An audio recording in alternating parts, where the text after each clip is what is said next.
Hi friends, welcome to another video. ഇന്ന് നമ്മൾ പഠിക്കാനായിട്ട് പോകുന്നത് ടാക്സോണമിയെ കുറിച്ചിട്ടാണ്. നമ്മൾ കഴിഞ്ഞ ക്ലാസ്സിൽ പറഞ്ഞു നിർത്തിയത് ക്ലാസിഫിക്കേഷനെ കുറിച്ചിട്ടായിരുന്നു. ക്ലാസിഫിക്കേഷൻ എന്താണെന്ന് പറഞ്ഞിരുന്നത്? ക്ലാസിഫിക്കേഷൻ എന്ന് പറയുന്നത് നമ്മുടെ സാധനങ്ങളൊക്കെ അറേഞ്ച് ചെയ്ത് വെക്കുന്നതാണ് ക്ലാസിഫിക്കേഷൻ എന്ന് പറയുന്നത്. ആൻഡ് ഇവിടെ നമ്മൾ സുവോളജി പഠിക്കുന്ന സമയത്ത് ക്ലാസിഫിക്കേഷൻ എന്നതുകൊണ്ട് ഉദ്ദേശിക്കുന്നത് പ്ലാന്റ്സിനെ അല്ലെങ്കിൽ ആനിമൽസിനൊക്കെ എങ്ങനെയാണ് തരംതിരിച്ച് വെച്ചിരിക്കുന്നത് എന്നുള്ളതാണ്. ഓക്കെ, നമുക്ക് നോക്കാം. ടാക്സോണമിയെ കുറിച്ചിട്ടാണ് നമ്മൾ പറയുന്നത്. ആദ്യമായിട്ട് ടാക്സോണമി. എന്താണ് taxonomy? Taxonomy is the branch of science. അപ്പോൾ സയൻസിന്റെ ഒരു ബ്രാഞ്ചാണ് ടാക്സോണമി എന്ന് പറയുന്നത്. ശാസ്ത്രത്തിന്റെ ഒരു വളർച്ച എന്നൊക്കെ പറയില്ല, അതുപോലെ തന്നെ ശാസ്ത്രത്തിന്റെ ഒരു ശാഖയാണ് എന്ന് പറയുന്നത് ടാക്സോണമി എന്ന് പറയുന്നത്. Taxonomy is a branch of science which deals with characterization, identification, classification and nomenclature of plants and animals. അപ്പൊ എന്തൊക്കെ കാര്യങ്ങളാണെന്ന് നോക്കിയേ. ടാക്സോണമി എന്തൊക്കെയാണെന്ന് നോക്കിയേ, എന്തൊക്കെ പ്രത്യേകതകളാണ് ടാക്സോണമിക്കുള്ളത്? ടാക്സോണമി എന്ന് പറയുന്നത് ഒരു ബ്രാഞ്ച് ഓഫ് സയൻസ് ആണ്, ശാസ്ത്രത്തിന്റെ ഒരു ശാഖയാണ്. വിച്ച് ഡീൽസ് വിത്ത് എന്തിനെ കുറിച്ചിട്ടാണ് അതിൽ പറയുന്നത്? ക്യാരക്ടറൈസേഷൻ, ഓരോന്നിന്റെയും പ്രത്യേകത അറിഞ്ഞ് അതിനെ ഐഡന്റിഫൈ ചെയ്യുക, തിരിച്ചറിയുക, ക്ലാസിഫൈ ചെയ്യുക. ക്ലാസിഫിക്കേഷൻ നമ്മൾ പറഞ്ഞിരുന്നു, തരംതിരിച്ചിട്ട് ഇങ്ങനെ എഴുതുക. ഓക്കെ, അപ്പൊ എന്ത് ചെയ്യുക? ക്യാരക്ടർ കണ്ടുപിടിക്കുക, അതിനെ ഐഡന്റിഫൈ ചെയ്യുക, ഇതാണ് ഇതിന്റെ ക്യാരക്ടർ, അതിനെ ക്ലാസിഫൈ ചെയ്യുക. And nomenclature. നോമൻക്ലേച്ചർ എന്താണെന്ന് പറഞ്ഞു? നെയിമിംഗ് ആണെന്നാണ് നമ്മൾ കഴിഞ്ഞ ക്ലാസ്സിൽ പറഞ്ഞിരുന്നത്. Nomenclature, naming of organisms. Okay, ഏതാ നമ്മൾ ഫോക്കസ് ചെയ്യുന്നത്? ബൈനോമിയൽ ആണ്. ആരെ കണ്ടുപിടിച്ചത്? കാർൽ ലിനിയസ് ആണ്. നമ്മൾ കഴിഞ്ഞ ക്ലാസ്സിൽ പറഞ്ഞിരുന്നു. ഓക്കെ, അപ്പോൾ ടാക്സോണമി കിട്ടിയല്ലോ. ടാക്സോണമി എന്താണ്? Taxonomy is a branch of science. എന്തിനെ കുറിച്ചാണ് പറയുന്നത്? ക്യാരക്ടറൈസേഷൻ, അതിന്റെ പ്രത്യേകതകൾ, ഐഡന്റിഫിക്കേഷൻ, അത് തിരിച്ചറിയുക, ക്ലാസിഫിക്കേഷൻ, എന്നിട്ട് അതിനെ കറക്റ്റ് ആയിട്ട് എവിടെ കൊണ്ടുവയ്ക്കണം, പ്ലാന്റ്സ് ആണെങ്കിൽ എവിടെ വെക്കണം, ആനിമൽസ് ആണെങ്കിൽ അങ്ങനെ അറേഞ്ച് ചെയ്തത്. നോമൻക്ലേച്ചർ ഇത് മാത്രമല്ല, അവസാനം എന്ത് കൊടുക്കണം? പേര് കൂടി കൊടുക്കണം. ബയോഡൈവേഴ്സിറ്റി നമ്മൾ നേരത്തെ പറഞ്ഞതായിരുന്നു. ബയോഡൈവേഴ്സിറ്റിയെ കുറിച്ചിട്ട് ബയോഡൈവേഴ്സിറ്റി എന്ന് പറയുന്നത് the varieties of species of plants and animals and micro organisms. Biodiversity എന്ന് പറഞ്ഞാൽ നമുക്കറിയാം, നമുക്ക് ചുറ്റും ഒരുപാട് തരത്തിലുള്ള പ്ലാന്റ്സ് ഉണ്ട്, ഒരുപാട് തരത്തിലുള്ള ആനിമൽസ് ഉണ്ട്, ഒരുപാട് തരത്തിലുള്ള മൈക്രോ ഓർഗാനിസംസ് ഉണ്ട് which cannot be seen by our naked eyes. നമ്മുടെ നഗ്ന നേത്രങ്ങൾ കൊണ്ട് കാണാൻ കഴിയാത്ത ജീവികളെ പറയുന്ന പേരാണ് micro organism which can be seen by using a microscope. എന്തുപയോഗിച്ച് കാണാൻ പറ്റും? നമ്മുടെ കണ്ണുകൊണ്ട് കാണാൻ പറ്റില്ല, നമ്മുടെ കണ്ണുകൊണ്ട് കാണാൻ പറ്റും. നഗ്ന നേത്രങ്ങൾ കൊണ്ട് അല്ലെങ്കിൽ നേക്ഡ് ഐസ് കൊണ്ട് കാണാൻ പറ്റില്ല, പക്ഷേ മൈക്രോസ്കോപ്പ് ഉപയോഗിച്ചുകൊണ്ട് നമുക്ക് കാണാൻ പറ്റുന്ന ഓർഗാനിസത്തിനെയാണ് എന്ന് പറയുന്നത് മൈക്രോ ഓർഗാനിസം എന്ന് പറയുന്നത്. സോ ബയോഡൈവേഴ്സിറ്റി പറഞ്ഞു, എന്തുണ്ട്? പ്ലാന്റ്സ് ഉണ്ട്, ആനിമൽസ് ഉണ്ട്, അതുപോലെ തന്നെ നമുക്ക് കണ്ണുകൊണ്ട് കാണാൻ പറ്റാത്ത സൂക്ഷ്മമായിട്ടുള്ള സൂക്ഷ്മജീവികളുണ്ട്. ഓക്കെ, ഇനി സിസ്റ്റമാറ്റിക്സ് എന്താണ്? It is a study of biodiversity. ജൈവ വൈവിധ്യങ്ങളെ കുറിച്ച് പഠിപ്പിക്കുന്ന ഒരു ശാഖയാണ് അല്ലെങ്കിൽ ഒരു ഭാഗമാണ്. It's A kind of study of biodiversity and relationship among organisms. ജീവികൾ തമ്മിലുള്ള പരസ്പര ബന്ധങ്ങളെ കുറിച്ച് പഠിപ്പിക്കുന്ന ഒരു ഭാഗമാണ് സിസ്റ്റമാറ്റിക്സ് എന്ന് പറയുന്നത്. സോ എന്താണ് systematics? It is a study of biodiversity. ജൈവ വൈവിധ്യങ്ങളെ കുറിച്ച് പഠിക്കുക. ഓക്കെ, എന്തിന്റെ അടിസ്ഥാനത്തിലാണ്? റിലേഷൻഷിപ്പിന്റെ അടിസ്ഥാനത്തിൽ. We can see many kind of plants and animals and birds and everything. ഒരുപാട് തരത്തിലുള്ള ഓർഗാനിസംസ് ഉള്ള കാണാൻ പറ്റും. അപ്പോൾ ഇത്തരത്തിലുള്ള എല്ലാ സാധനങ്ങളും കുറിച്ച് പഠിപ്പിക്കുന്ന ഒരു ഭാഗമാണ് നമ്മുടെ സിസ്റ്റമാറ്റിക്സ് എന്ന് പറയുന്നത്. Taxonomy categories. ടാക്സോണമി നമ്മൾ പറഞ്ഞല്ലോ, അറേഞ്ച് ചെയ്യാം. എന്തൊക്കെയാണ് പറഞ്ഞത്? Characterization, identification, classification, nomenclature. ഇങ്ങനെ 4 കാര്യങ്ങൾ പറഞ്ഞിരുന്നു. So what is taxonomic? Actually what are taxonomic categories? നോക്കാം, എന്താണ് ടാക്സോണമിക് കാറ്റഗറീസ് എന്നുള്ളതാണ് പറയുന്നത്. Each part of the overall taxonomic arrangement from species to kingdom is a taxonomic category. Species മുതൽ kingdom വരെയുള്ള അറേഞ്ച്മെന്റിനെ പറയുന്നതാണ് ടാക്സോണമിക് കാറ്റഗറി എന്ന്. അപ്പൊ നിങ്ങൾ ചെറിയ ക്ലാസ്സുകളിൽ ഇതൊക്കെ പഠിച്ചിട്ടുണ്ട്, ഒന്ന് റിവൈസ് ചെയ്യുക. All categories together make the taxonomic hierarchy. എല്ലാ സംഭവങ്ങളും കൂടി ചേർന്നാലാണ് നമ്മൾ പറയുന്നത് അതിനെ ടാക്സോണമിക് ഹൈറാർക്കി. എന്തൊക്കെയുണ്ട് അതിൽ? സ്പീഷീസ് ഉണ്ട്, നമ്മൾ പറഞ്ഞു സ്പീഷീസ് ആൻഡ് ജീനസ്. അതല്ല നമ്മൾ ഇതിൽ പറഞ്ഞ ബൈനോമിയൽ നോമൻക്ലേച്ചറിൽ പറഞ്ഞ 2 ഭാഗങ്ങളുണ്ടെന്ന് പറഞ്ഞു. ജീനസ് ഉണ്ട്, സ്പീഷീസ് ഉണ്ടെന്ന് പറഞ്ഞു. ഓക്കെ, കഴിഞ്ഞ ക്ലാസ്സിൽ പറഞ്ഞാണ് എന്തൊക്കെയാണ് അതിന്റെ സ്പെഷ്യാലിറ്റി എന്നുള്ളത്. അതുകൂടാതെ ഫാമിലി ഉണ്ട്. ഓക്കെ, അതുകൂടാതെ ഓർഡർ ഉണ്ട്, ക്ലാസ് ഉണ്ട്, ഫൈലം അല്ലെങ്കിൽ ഡിവിഷൻ. ഫൈലം വരുന്നത് ആനിമൽസിനാണ്, മനസ്സിലാക്കുക. ഫൈലം എന്ന് പറയുന്ന ആനിമൽസിനാണ്, ഡിവിഷൻ എന്ന് പറയുന്ന പ്ലാന്റ്സിനാണ്. അത് രണ്ടും കൂടി ഉണ്ടാവില്ല, ഒന്നുകിൽ ഫൈലം അല്ലെങ്കിൽ division for plants and phylum for animals. Then kingdom. Okay, മനസ്സിലായോ? കിങ്ഡം എന്ന് പറഞ്ഞാൽ അതിൽ പിന്നെ ഉണ്ട് കേട്ടോ. ഏതൊക്കെ കിങ്ഡംസ് ഉണ്ട്? മെയിൻ ആയിട്ട് 5 ടൈപ്പ് ഉണ്ട്. നമ്മൾ നോർമലി പറയുന്നത് animal kingdom and plant kingdom. അതിൽ തന്നെ ഡിവിഷൻ ആൻഡ് ഫൈലം ആയിട്ട് തിരിച്ചിട്ടുണ്ട്. ഓർഡർ ആയിട്ട് ഫാമിലി, ജീനസ്, സ്പീഷീസ് ആയിട്ടൊക്കെ തരം തിരിച്ചിട്ടുണ്ട്. Taxonomic studies led to the development of common categories such as kingdom, phylum or division. അത് നമ്മൾ നേരത്തെ പറഞ്ഞാണ്. Class, order, family, genus, species. Okay, ഇങ്ങനെയൊക്കെ നമുക്ക് എന്ത് ചെയ്യാൻ പറ്റും? ഇതിനെ തരം തിരിച്ചിട്ടുണ്ട്. ഈ ഒരു പേര് നിങ്ങൾ പഠിച്ചു വെക്കണം കേട്ടോ. എന്തെങ്കിലുമൊക്കെ ഐഡിയാസ് വെച്ച് പഠിക്കാനായിട്ട് നോക്കാം. Kingdom, division, phylum, class, order, family, genus, species, എന്തെങ്കിലും ഐഡിയാസ് വെച്ചിട്ട് പഠിക്കാനായിട്ട് നോക്കുക. നിങ്ങൾക്ക് പഠിക്കാനായിട്ടുള്ള ഐഡിയ ഞാൻ പറഞ്ഞു തരുന്നുണ്ട് അവസാനം കേട്ടോ. അപ്പോൾ ടാക്സോൺ എന്താണ്? Taxon is the category rank in the taxonomic hierarchy. It is a unit of classification. അപ്പോൾ ടാക്സോൺ എന്ന് പറഞ്ഞാൽ എന്താണ്? It is a unit of classification. ക്ലാസിഫിക്കേഷന്റെ ഒരു യൂണിറ്റിനെ പറയുന്നതാണ് ടാക്സോൺ എന്നുള്ളത്. ഓക്കെ, നോക്കിയ taxonomic of living things. Living തിങ്സിന്റെ ടാക്സോണമിയുടെ കൊടുത്തിട്ടുണ്ട്. ഹ്യൂമന്റെ എന്താണ് പേര്? സയന്റിഫിക് നെയിം എന്താണ്? ഹ്യൂമന്റെ പേരാണ് ഹോമോ സാപ്പിയൻസ് എന്ന് പറയുന്നത്. നോക്കിയേ, അത് അതിന് ഡൊമൈൻ വരുന്ന യുക്കാരിയ, കിങ്ഡം വരുന്ന അനിമാലിയ, ഫൈലം വന്ന കോഡേറ്റ, ക്ലാസ് വരുന്ന മമ്മാലിയ, ഓർഡർ വരുന്നതാണ് പ്രിമേറ്റ്സ് എന്നൊക്കെ പറയട്ടെ, പ്രിമേറ്റ്സ്, ഫാമിലി വന്ന ഹോമിനിഡേ, ആൻഡ് ജീനസ് വന്ന ഹോമോ, സ്പീഷീസ് വന്ന സാപ്പിയൻസ്. ഇങ്ങനെയാണ് നമ്മുടെ ഹോമോ സാപ്പിയൻസ് എന്ന് പറയുന്ന മനുഷ്യന്റെ ടാക്സോണമിക് കാറ്റഗറി അല്ലെങ്കിൽ ആ ഒരു ഇത് വരുന്നത്, ടാക്സ വരുന്നത്. ഓക്കെ, അപ്പോൾ നമ്മൾ ഓരോന്നായിട്ട് പഠിക്കുന്നുണ്ട്. എന്താണ് സ്പീഷീസ്, എന്താണ് ജീനസ്, അങ്ങനെ ഓരോന്നായിട്ട് പഠിക്കുന്നുണ്ട്. നോക്കാം. ഒന്നാമത്തത് സ്പീഷീസ് ആണ്. സ്പീഷീസ് എന്താണെന്ന് നോക്കാം. A category used in the classification of organism. It is a group of individual organism. ഓരോ ഇൻഡിവിജ്വൽ ആയിട്ടുള്ള ഓർഗാനിസം, കാക്ക, കോഴി, താറാവ്, ഇങ്ങനെയുള്ള ഓരോ ഇൻഡിവിജ്വൽ ആയിട്ടുള്ള ഓർഗാനിസത്തിനെയും, എല്ലാ ഓർഗാനിസത്തിനെയും സെപ്പറേറ്റ് ഉള്ള ഓരോ ഓർഗാനിസത്തിനെ പറയുന്ന പേരാണ് species. A category used in the classification of organism. It is a group of individual organisms ആണ് കേട്ടോ. ഇൻഡിവിജ്വൽ ഓർഗാനിസംസ്, ഗ്രൂപ്പ് അല്ല, individual organisms. So it is a group of individual organism with fundamental similarities. കോഴികൾ, കാക്കകൾ, താറാവുകൾ എന്നൊക്കെ പറയുന്ന സാധനമല്ലേ, അതിനാണ് നമ്മൾ സ്പീഷീസ് എന്ന് പറയുന്നത്. When we take Solanum tuberosum എന്ന് പറയുന്ന അല്ലെങ്കിൽ പൊട്ടേറ്റോന്റെ എന്താണിത്? സയന്റിഫിക് നെയിം ആണ് കേട്ടോ ഇത്. അപ്പോൾ ഇതെന്താണ്? ഈ ഒരു ഭാഗം എന്ന് പറഞ്ഞാൽ ജീനസ് ആണ്, ഈ ഒരു ഭാഗം എന്ന് പറഞ്ഞാൽ സ്പീഷീസ് ആണ്. ജീനസിന്റെ ഫസ്റ്റ് ലെറ്റർ എന്താണെന്ന് പറഞ്ഞു? ക്യാപിറ്റൽ ആയിരിക്കണം. സ്പീഷീസിന്റെ ഫസ്റ്റ് ലെറ്റർ സ്മോൾ ലെറ്റർ ആയിരിക്കണം. ചെരിച്ചെഴുതണം. ഇനി നിങ്ങൾ സാധാരണ കൈകൊണ്ടല്ല പേന കൊണ്ട് എഴുതണമെന്നുണ്ടെങ്കിൽ രണ്ടും എന്ത് ചെയ്യണം?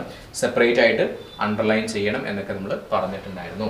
Okay, so Solanum tuberosum, a potato, or Mangifera indica, mango, and Panthera leo എന്ന് പറയുന്നത്, ഇതൊക്കെ all the three names, indica, tuberosum and leo represents a specific epithet.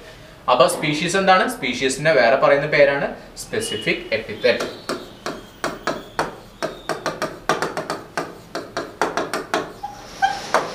സ്പീഷീസിനെ പറയുന്നതാണ് സ്പെസിഫിക് എപ്പിത്തറ്റ് എന്നുള്ളത് കേട്ടോ. അപ്പൊ ഇതിൽ ഏതാണ് സ്പെസിഫിക് എപ്പിത്തറ്റ്? ഇപ്പൊ നമ്മൾ കുറെ പേരുകൾ പറഞ്ഞല്ലോ, അതിൽ സ്പെസിഫിക് എപ്പിത്തറ്റ് ആണ്. ഇതിൽ ഏതൊക്കെയാണ്? നമ്മൾ കുറെ പേരുകൾ ഇപ്പൊ പറഞ്ഞു. അതിൽ ഏതൊക്കെയാണ് സ്പെസിഫിക് എപ്പിത്തറ്റ് എന്നൊന്ന് പറഞ്ഞേ നോക്കാം. യെസ്, ഫസ്റ്റ് നോക്കിയേ, സ്പെസിഫിക് എപ്പിത്തറ്റ്. ഇപ്പൊ നോക്കിയാൽ സൊളാനം ട്യൂബറോസം, ഫസ്റ്റ് പേരെന്താണ്?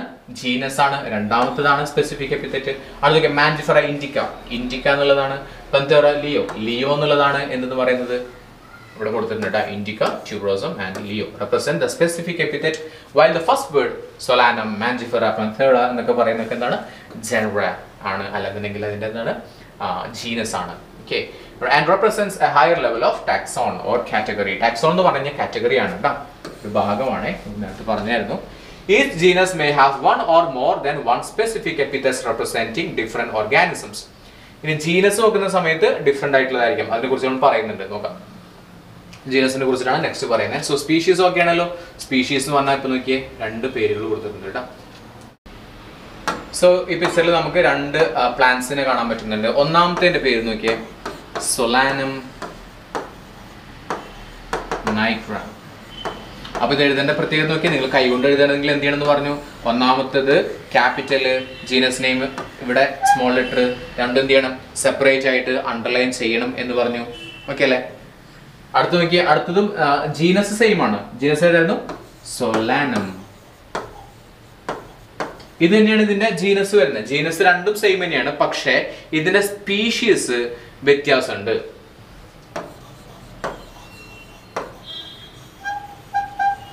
മെലഞ്ചീന എന്നുള്ളതാണ് ഇതിന്റെ സ്പീഷീസ് വരുന്നത്. ബ്രിഞ്ചാളാണ് കേട്ടോ. ഓക്കെ, രണ്ടും എന്ത് തന്നെയാണ്? ഈ ഒരു സംഭവം ഇതിന്റെ ജീനസ് രണ്ടിന്റെ സെയിം ആണ്, പക്ഷെ ഇതിന്റെ സ്പീഷീസ് എന്തുണ്ട്? വ്യത്യാസമുണ്ട്. മനസ്സിലായല്ലോ, സ്പീഷീസ് വ്യത്യാസമുണ്ട്. ഓക്കെ, ഇനി വേറെ എക്സാമ്പിൾ നോക്കിയേ. വേറെ എക്സാമ്പിൾ നമുക്ക് കാണാൻ പറ്റുന്നുണ്ട്. ഇവിടെ ഒരു എന്ത് കാണാൻ പറ്റുന്നുണ്ട്? ലയൺ ഉണ്ട്, അതുപോലെ തന്നെ ഒരു ടൈഗർ ഉണ്ട്. ഈ ഒരു കേസിൽ നോക്കുന്ന സമയത്ത് ലയണും ടൈഗറും കേട്ടോ, ലയൺ ആൻഡ് ടൈഗർ. ഓക്കെ, ഇവിടെ നോക്കുന്ന സമയത്ത് ഇതിനും പേര് കൊടുക്കുന്ന സമയത്ത് ഒരു പ്രത്യേകത നോക്കിയേ, ഇതിന്റെ രണ്ടിന്റെയും ജീനസ് സെയിം ആണ്. എന്താണ് ജീനസ് എന്ന് പറയുന്നത്? പാന്തേറ എന്ന് പറയുന്നതാണ് ഇതിന്റെ ജീനസ് എന്ന് പറയുന്നത്. രണ്ടിന്റെ കേട്ടോ, പാന്തേറ ഇതാണ് ജീനസ് പറയുന്നത്. ഇതിന്റെ തന്നെയാണ് പാന്തേറ തന്നെയാണ്. പക്ഷേ ലയണിന്റെ വരുന്ന പാന്തേറ ലിയോ എന്നാണ് പറയുന്നത്. പക്ഷേ ടൈഗറിന്റെ പറയുന്നത് എന്തായിരിക്കും? ടൈഗ്രിസ്. ടൈഗ്രിസ് എന്നുള്ളതാണ് നമ്മുടെ ടൈഗറിന്റെ വരുന്നത്. അപ്പൊ എന്ത് സെയിം ആണ്? നമ്മുടെ ജീനസ് സെയിം ആണ്, പക്ഷെ സ്പീഷീസ് എന്തുണ്ട്? വ്യത്യാസമുണ്ട്. മനസ്സിലായോ? കിട്ടിയോ? Okay, Panthera, tigris. അങ്ങനെ ഇതുപോലെയുള്ള എക്സാമ്പിൾസ് നമുക്ക് ഒരുപാട് കാണാൻ പറ്റുന്നുണ്ട്. ഇപ്പൊ ഞാൻ 2 എക്സാമ്പിൾസ് ജസ്റ്റ് പറഞ്ഞത് മാത്രം. ഇനി നമ്മൾ അടുത്തായിട്ട് പറയുന്നത് ജീനസിനെ കുറിച്ചിട്ടാണ്. ജീനസ് നോക്കാം. ജീനസ് പറയുന്നത് a group of related species which have more characters in common. For example lion, സിംഹം, പുള്ളിപ്പുലി, കടുവ, ഇതൊക്കെ with several common features are all species of the genus Panthera. ഇതിനൊക്കെ എന്തുണ്ട്? കോമൺ ആയിട്ട് മാന്തും എന്നൊക്കെ പറയില്ലേ, അത് മാത്രമല്ല കുറെ ഇതുണ്ട് കേട്ടോ. ഇത് എന്തൊക്കെ കഴിക്കുന്നുള്ളതിനെ കുറിച്ചിട്ടൊക്കെ കുറെ കാര്യങ്ങളുണ്ട്. അപ്പൊ അതൊക്കെ വരുന്നത് ഏത് ജീനസിലാണെന്ന് പറഞ്ഞ് നമ്മൾ നേരത്തെ പറഞ്ഞു, പാന്തേറ എന്ന് പറയുന്ന ജീനസിലാണ്. പാന്തേറ എന്ന് പറയുന്ന ജീനസിലാണ്. അപ്പോൾ നമ്മൾ പാന്തേറ ലിയോ, പാന്തേറ എന്താണ് ടൈഗ്രീസ് എന്നൊക്കെ പറഞ്ഞിട്ട് നമുക്ക് പേരുകൾ കൊടുക്കാവുന്നതാണ്. സോ സെയിം ജീനസ് ആണ്, പക്ഷെ എന്ത് വ്യത്യാസമുണ്ട്? ഇതിന്റെ സ്പീഷീസ് വ്യത്യാസമുണ്ട്. അടുത്ത നമ്മൾ പറയാനായിട്ട് പോകുന്ന ഫാമിലിയെ കുറിച്ചിട്ടാണ്. A group of related genera with still less number of similarities. Similarities ഇങ്ങനെ കുറഞ്ഞു വരികയാണ് കേട്ടോ. ഏതിനെ അപേക്ഷിച്ച് നോക്കുന്ന സമയത്ത്, ജീനസിനെയും സ്പീഷീസിനെ അപേക്ഷിച്ച് നോക്കുന്ന സമയത്ത് സിമിലാരിറ്റി വളരെ കുറവാണ് ഫാമിലിയിൽ. ഫോർ എക്സാമ്പിൾ ജീനസ് പാന്തേറ എന്ന് പറയുന്ന ജീനസിൽ എന്തൊക്കെയുണ്ടെന്ന് പറഞ്ഞു? സിംഹമുണ്ട്, കടുവയുണ്ട്, അതുപോലെ തന്നെ പുള്ളിപ്പുലി ഉണ്ട് എന്നൊക്കെ പറഞ്ഞില്ലേ. ആ ഒരു വിഭാഗത്തിൽ തന്നെയാണ് എന്ത് വരുന്നത്? കാറ്റും വരുന്നത്. അത് ഏത് ഫാമിലിയിലാണ്? ആ ഫാമിലിയുടെ പേരാണ് ഫെലിഡേ എന്ന് പറയുന്നത് കേട്ടോ. ഫെലിഡേ എന്ന് പറയുന്ന ഫാമിലിയില്, പാന്തേറ എന്ന് പറയുന്ന ജീനസില് ലിയോ എന്ന് പറയുന്ന സ്പീഷീസ് ആണ് ലയൺ. മനസ്സിലായോ? അതേപോലെ തന്നെ ഫെലിഡേ എന്ന് പറയുന്ന ഫാമിലിയില്, പാന്തേറ എന്ന് പറയുന്ന ജീനസില് ടൈഗ്രിസ് എന്ന് പറയുന്ന സ്പീഷീസ് ആണ് നമ്മുടെ ടൈഗർ എന്ന് പറയുന്ന സംഭവം. മനസ്സിലായോ? അടുത്തത് ഓർഡർ ആണ്. A higher category including various families. ഇതിൽ ഫാമിലീസ് ഉണ്ട്, കുറേ ഫാമിലീസ് കൂടി ചേർന്നിട്ടാണ് എന്ന് പറയുന്ന ഓർഡർ ആയിട്ട് പറയുന്നത്. Which exhibit A few similar characters. വീണ്ടും എന്താണ്? സിമിലാരിറ്റി കുറഞ്ഞു വരും. ഓക്കെ, സ്പീഷീസിൽ കുറേ സിമിലാരിറ്റീസ് ഉണ്ടായിരുന്നു. ജീനസ് വരുമ്പോൾ സിമിലാരിറ്റീസ് കുറഞ്ഞു വരും. വീണ്ടും ഇങ്ങനെ കുറഞ്ഞ് ഇങ്ങനെ വരികയാണ്. Okay, yes. ഓക്കെ, ഫാമിലി പറഞ്ഞു. ഫാമിലിനെക്കാട്ടിയും സിമിലർ ആയിട്ടുള്ള ക്യാരക്ടേഴ്സ് കുറവായിരിക്കും. For example the animal order Carnivora includes families like Felidae and Canidae. Felidae എന്ന് പറഞ്ഞാൽ നമ്മൾ Felidae എന്ന് പറയുന്ന ഒരു ഫാമിലിയാണ്. അതേപോലെ തന്നെ വേറൊരു ഫാമിലിയാണ് നമ്മളെ Canidae എന്ന് പറയുന്നത്. ഓക്കെ, ഇതിലാണ് പൂച്ച വരുന്നത്. ഏത് പൂച്ച വരുന്നത്? കാറ്റൊക്കെ വരുന്നത് ഇതിലാണ്. ഓക്കെ, ഫെലിക്സ് എന്ന് പറയുന്ന പൂച്ച വരുന്നത് ഇതിലാണ്. പക്ഷെ ഇതിലാണ് എന്ത് വരുന്നത്? ഡോഗ് വരുന്നത്. മനസ്സിലായോ? ഓക്കെ, ഓർഡർ വ്യത്യാസമുണ്ട്. ഓക്കെ, രണ്ടിന്റെ പ്രത്യേകത നമുക്കറിയാലോ. പുലിയും കടുവയും പൂച്ചയ്ക്ക് ഒരേതാണ്. അതിന്റെ പ്രത്യേകത നോക്കി അറിയാൻ പറ്റും. പൂച്ചയ്ക്കും കടുവക്കൊക്കെ എന്ത് ചെയ്യാൻ പറ്റും? അതിന്റെ നഖം എന്ത് ചെയ്യാൻ പറ്റും? അതിന്റെ ഇതിന്റെ ഉള്ളിലായിട്ട്, ക്ലോസിന്റെ ഉള്ളിലായിട്ട് എന്ത് ചെയ്യാൻ പറ്റും? അങ്ങനെ ആക്കി വെക്കാൻ പറ്റും, അങ്ങനെ തുറക്കാനും പറ്റും. പക്ഷെ ഡോഗ്സിനെ അങ്ങനെയല്ല. ഡോഗ്സിന്റെ ഈ പറഞ്ഞ സാധനങ്ങളൊക്കെ ആ ഒരു സംഭവം നോക്കുന്ന സമയത്ത് ഡിഫറെന്റ് ആണ്. ഓക്കെ, അങ്ങനെ പല രീതിയിലുണ്ട്. അത് മാത്രമല്ല, അത് പല രീതിയിലാണ് ചെയ്യുന്നത്. ഓക്കെ, ഫെലിഡേയിലാണ് എന്ത് വരുന്നത്? കാറ്റ് വരുന്നത്. അപ്പോൾ ടൈഗറും കാര്യങ്ങളൊക്കെ ഈ ഒരു സംഭവത്തിൽ ഫെലിഡേയിൽ ഇതിൽ വരുന്നതാണ്. പക്ഷെ ഈ പറയുന്ന കുറുക്കനും ഫോക്സും വൂൾഫൊക്കെ വരുന്നത് കെനിഡേ അല്ലെങ്കിൽ ഡോഗിന്റെ കാറ്റഗറിയിലാണ്. ഓക്കെ, നമുക്ക് നോക്കിക്കഴിഞ്ഞാൽ തന്നെ മനസ്സിലാവും. ഇതിന്റെ ക്യാരക്ടേഴ്സ് നോക്കിക്കഴിഞ്ഞാൽ തന്നെ മനസ്സിലാക്കാൻ പറ്റും. ഓക്കെ, ജസ്റ്റ് ഒന്ന് കാണിച്ചു തരാം സോം ചെയ്തിട്ട്. ഓക്കെ, ഇത്രയും കാര്യങ്ങളൊക്കെ ഫെലിഡേയിൽ വരുന്നതാണ് കേട്ടോ. പൂച്ച അടക്കമുള്ള പുലി, സിംഹം, കടുവ, പുള്ളിപ്പുലി, ചീറ്റ അതൊക്കെ വരുന്ന ഇതിലാണ്. അതുപോലെ തന്നെ കുറുക്കനും കാര്യങ്ങളൊക്കെ വരുന്നത് നമ്മുടെ കെനിഡയിലാണ് കേട്ടോ. നായ, കുറുക്കൻ അങ്ങനെയുള്ള സംഭവങ്ങളൊക്കെ വരുന്നത് ഇതിലാണ്. ഓക്കെ, വൂൾഫ്, ചെന്നായി അടക്കമുള്ള സാധനങ്ങളൊക്കെ വരുന്നത് ഇതിലാണ്. Okay, next one is class. അപ്പോൾ വീണ്ടും എന്തുണ്ടാവും? തീർച്ചയായിട്ടും വീണ്ടും സിമിലാരിറ്റീസ് കുറഞ്ഞു വരും. Class it includes related orders. For example order Primata comprising, പ്രിമേറ്റയിൽ എന്തൊക്കെയുണ്ട്? monkey ഉണ്ട്, gorilla ഉണ്ട്, gibbon ഉണ്ട്, and order Carnivora including animals like tiger, cat and dog are placed in the class Mammalia. Okay, അപ്പോൾ Mammalia എന്ന് പറയുന്ന ക്ലാസ്സിലാണ് Mammalia എന്ന് പറയുന്ന ക്ലാസ്. ഓക്കെ, അതിൽ പ്രത്യേകം നോക്കിയേ, ഓർഡർ Primata എന്ന് പറയുന്ന ഓർഡറിൽ എന്തൊക്കെയുണ്ട്? മങ്കി ഉണ്ട്, ഗൊറില്ല ഉണ്ട്, ഗിബൺ ഉണ്ട്. ഓക്കെ, അതേപോലെ തന്നെ ഇപ്പോൾ ഓർഡർ Primata പറഞ്ഞു കേട്ടോ, Primata. അതേപോലെ തന്നെ ഓർഡർ കാർണിവോറ ഉണ്ട്. കാർണിവോറയിൽ എന്തൊക്കെയുണ്ട്? ആനിമൽസ് ലൈക്ക് ടൈഗർ ഉണ്ട്, ക്യാറ്റ് ഉണ്ട്, ഡോഗ് ഉണ്ട്. ഓക്കെ, ഇതൊക്കെ ഏത് ക്ലാസ്സിലാണെന്ന് പറഞ്ഞു? Mammalia എന്ന് പറയുന്ന ക്ലാസ്സിലുള്ളതാണ് എന്നാണ് പറയുന്നത്. അടുത്ത ഫൈലം അല്ലെങ്കിൽ ഡിവിഷൻ ആണ് കേട്ടോ. ഓക്കെ, ഫൈലം എന്തിനാണെന്ന് പറഞ്ഞു? ഫൈലം എന്ന് പറയുന്നത് ആനിമൽസിനാണ് നമ്മൾ പറഞ്ഞിരുന്നു. ഫൈലം എന്ന് പറയുന്നത് ആനിമൽസിനാണ്. അതുപോലെ തന്നെ ഡിവിഷൻ എന്ന് പറയുന്നത് ഫോർ പ്ലാന്റ്സിനാണ് എന്ന് നമ്മൾ പറഞ്ഞിട്ടുണ്ടായിരുന്നു. Okay, classes comprising animals like അതിൽ ഫിഷസ് ഉണ്ട്, മത്സ്യങ്ങളുണ്ട്, അതുപോലെ ആംഫിബിയൻ കരയിലും വെള്ളത്തിലും ജീവിക്കുന്ന ജീവികളുണ്ട്, റെപ്റ്റൈൽസ് ഉണ്ട്, ഇഴജീവികളുണ്ട്, ഇഴജന്തുക്കളുണ്ട്, ബേർഡ്സ് ഉണ്ട്, പക്ഷികളുണ്ട്. ഇതൊക്കെ മാമൽസ് ആണ്. Constitute the next higher category called phylum. Okay, ഇത് വരുന്നത് അടുത്തൊരു കാറ്റഗറി ആയിട്ടുള്ള ഫൈലത്തിലാണ് വരുന്നത്. They have notochord and dorsal tubular nerve cord as common characteristics. പ്രത്യേകത എന്താണ്? അതിന് നോട്ടോകോഡ് ഉണ്ട്, അതുപോലെ തന്നെ ഡോർസൽ ട്യൂബുലാർ നെർവ് കോഡും ഉണ്ട്. ഇതാണ് മെയിൻ ആയിട്ടുള്ള ഇതിന്റെ ഫീച്ചർ വരുന്നത്. In the case of plants, ഇനി പ്ലാന്റ്സിന്റെ കേസ് വരുന്ന സമയത്ത് എന്താണത്? ഡിവിഷൻ അല്ലേ. In the case of plants, classes with a few similar characters are assigned to a higher category called division. In the plant kingdom, the taxon called division is equivalent to the taxon phylum in the animal kingdom. അതായത് animal കിങ്ഡത്തിൽ ഫൈലത്തിനെ പോലെ തന്നെയാണ് plant കിങ്ഡത്തിൽ division ഉള്ള സ്ഥാനം എന്ന് പറയുന്നത്. Next one is kingdom. Kingdom Animalia includes all animals belonging to various phyla. എന്തുണ്ട്? പലതരത്തിലുള്ള ഫൈലയിൽ അടങ്ങിയിട്ടുള്ള എല്ലാ ആനിമൽസും ഉണ്ട് എന്തില്? കിങ്ഡം അനിമാലിയയിൽ. അതേപോലെ തന്നെ കിങ്ഡം പ്ലാന്റ് ആണെന്നുണ്ടെങ്കിൽ അതിൽ എല്ലാ തരത്തിലുള്ള പ്ലാന്റ്സും എല്ലാ ഡിവിഷനിലുള്ള പ്ലാന്റ്സും അതിലുണ്ട്. As we go higher up from species to kingdom, സ്പീഷീസിൽ നിന്ന് കിങ്ഡത്തിലേക്ക് പോകും തോറും, ഇത് ഇമ്പോർട്ടൻ്റ് ആണ്, സ്പീഷീസിൽ നിന്ന് കിങ്ഡത്തിലേക്ക് പോകും തോറും number of common characteristics goes on decreasing. Common ആയിട്ടുള്ള ക്യാരക്ടറിസ്റ്റിക്സ് എന്തായിട്ട് മാറും? കുറഞ്ഞ് കുറഞ്ഞ് വരികയാണ് ചെയ്യുന്നത്. മനസ്സിലായല്ലോ? അടുത്ത് നമ്മൾ ടാക്സോണമിക് എയ്ഡ്സിനെ കുറിച്ചിട്ടാണ് പഠിക്കുന്നത്. അത് അടുത്ത ക്ലാസ്സിലാണ് പഠിക്കുന്നത്. സോ ഇത്രയും കാര്യങ്ങൾ മനസ്സിലായിരിക്കുന്നു. നമ്മൾ പറഞ്ഞത് ടാക്സോണമിയെ കുറിച്ചിട്ടാണ്. ടാക്സോണമി, ബയോഡൈവേഴ്സിറ്റി എന്താണെന്ന് പറഞ്ഞു, സിസ്റ്റമാറ്റിക്സ് എന്താണെന്ന് പറഞ്ഞു, അതുപോലെ തന്നെ സ്പീഷീസിലാകുമ്പോൾ ഒരുപാട് കോമൺ ആയിട്ടുള്ള ക്യാരക്ടറിസ്റ്റിക്സ് ഉണ്ടെന്ന് പറഞ്ഞു. ജീനസിലാണെങ്കിൽ വീണ്ടും കുറയും, ഫാമിലിയിൽ വീണ്ടും കുറയും, ഓർഡറിലാണെങ്കിൽ പിന്നെയും കുറയും, ക്ലാസ്സിലാണെങ്കിൽ വീണ്ടും കുറയും, ഫൈലം അല്ലെങ്കിൽ ഡിവിഷൻ ആണെങ്കിൽ പിന്നെയും ആ ഒരു ക്യാരക്ടറിസ്റ്റിക്സ് കുറയും. അങ്ങനെ കുറഞ്ഞിട്ടാണ് വരുന്നത് എന്നുള്ളത് നമ്മൾ പറഞ്ഞിട്ടുണ്ടായിരുന്നു. ഓക്കെ, ടാക്സോൺ എന്ന് പറഞ്ഞാൽ ഇതുപോലെയുള്ള ഓരോ ഭാഗത്തിനെയും ഓരോ വിഭാഗങ്ങളെയും നമുക്ക് ടാക്സോൺ എന്ന് പറയാം. സ്പീഷീസ് എന്താണെന്ന് പറഞ്ഞു, പിന്നെ അതുപോലെ തന്നെ ജീനസ് എന്താണെന്ന് പറഞ്ഞു, ഫാമിലി, ഓർഡർ, ക്ലാസ്, പിന്നെ ഫൈലം ആനിമൽസിന്, അതുപോലെ തന്നെ ഡിവിഷൻ പ്ലാന്റ്സിന്, പിന്നെ കിങ്ഡം പറഞ്ഞിരുന്നു. ഇത്രയും കാര്യങ്ങളാണ് നമ്മൾ പറഞ്ഞിരുന്നത്. അടുത്ത ക്ലാസ്സിലാണ് നമ്മൾ ടാക്സോണമിക്കൽ എയ്ഡ്സിനെ കുറിച്ചിട്ട് പഠിക്കുന്നത്. Okay, taxonomical aids ne kurichittu nammal adutha class lanu padikkunathu. So that's all for today, and if you like this video, please like, share and subscribe. Thank you so much for watching this video.